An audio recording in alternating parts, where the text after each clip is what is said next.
guys, let me introduce myself. My name is Siti Zulfa Soleha. You can call me Zulfa. I'm in Prodi Management. I'm 90 years old.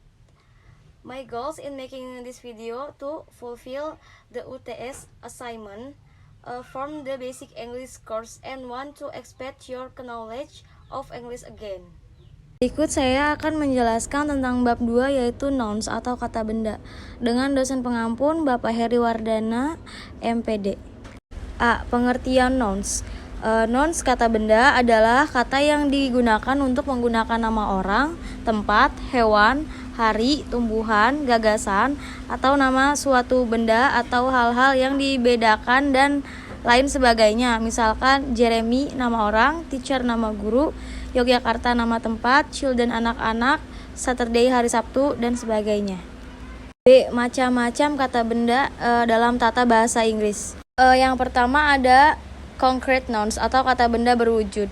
Adalah kata benda yang menunjukkan nama objek apa saja yang mempunyai sifat tertentu yang dapat dilihat, diraba, dipegang, dan dapat dirasakan oleh panca indera kita.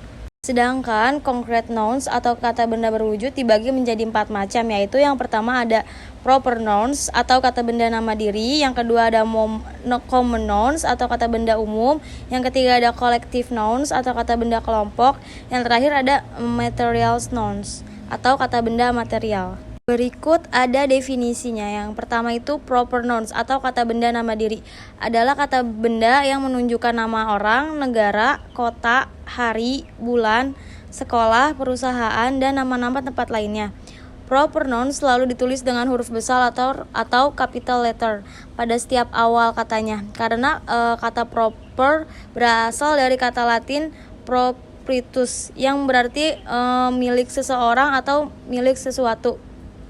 Selain itu, proper nouns dalam pemakaiannya tidak boleh disertai kata sandang atau artikel seperti D, A, dan R. Contohnya Lydia nama orang, Indonesia nama negara, Gajah Mada University nama sekolahan, Jakarta nama kota, Coca-Cola nama perusahaan, dan sebagainya. Yang kedua ada common nouns atau kata benda umum. Adalah kata benda yang menunjukkan suatu benda yang sifatnya umum atau benda-benda lainnya yang tidak tertentu dan seringkali kita jumpai dalam kehidupan kita sehari-hari. Contohnya book, buku, teacher, guru, village, desa, country, negara, car, mobil, girl, anak perempuan, dan sebagainya. Yang ketiga ada collective nouns atau kata benda kelompok. Adalah kata benda yang menunjukkan suatu kumpulan atau kelompok benda tertentu yang merupakan suatu kesatuan atau memiliki arti majemuk. Contohnya flock, sekawanan hewan, tim, kelas, kumpulan murid, people, orang-orang, panitia, fleet, sekumpulan kapal perang, dan sebagainya. Yang keempat ada material noun atau kata benda material. Adalah kata benda yang menunjukkan bahan mentah atau kata benda yang berasal dari pertambangan dan bahan-bahan baku lainnya.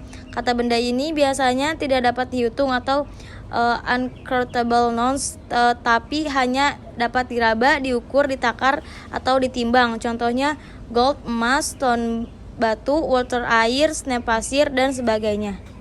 B. Abstract nouns atau kata benda tak berwujud. Adalah kata benda yang tidak berwujud, tidak dapat dilihat, dan tidak dapat dirasakan oleh panca indera kita. Pada umumnya, abstract nouns terdiri atas kata kerja yang tidak dapat dihitung atau uncountable nouns. Contohnya love, cinta, knowledge, pengetahuan, hate, benci, friendship, persahabatan, happiness, kesayangan, wisdom, kebijaksanaan, dan sebagainya. Yang kedua, menurut perhitungannya, kata benda dapat digolongkan menjadi 2 macam. Yang pertama ada countable nouns atau kata benda yang dapat dihitung. Adalah kata benda yang menunjukkan nama, benda, atau orang yang jumlahnya dapat dihitung. Contohnya buku,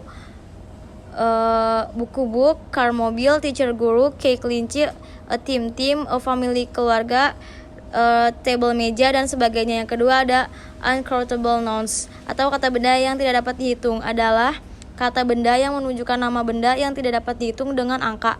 Kalau menghitungnya diperlukan takaran, timbangan, meteran, ukuran, dan lain sebagainya. Contohnya seperti coffee, kopi, food, makanan, milk, susu, money, uang, wood, kayu, dan lain sebagainya.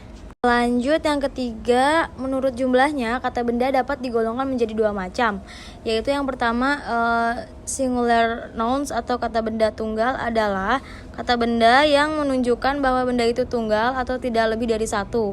Contohnya house, rumah, door, pintu, soldier, tentara, dan sebagainya. Yang kedua ada plural nouns atau kata benda jamak, adalah kata benda yang menunjukkan bahwa benda itu jamak atau banyak atau lebih dari satu. Contohnya houses, rumah-rumah, cars, mobil-mobil, doors, pintu-pintu, soldiers, tentara-tentara, dan lain sebagainya. Thank you all for me. Assalamualaikum warahmatullahi wabarakatuh. Thank you. Bye.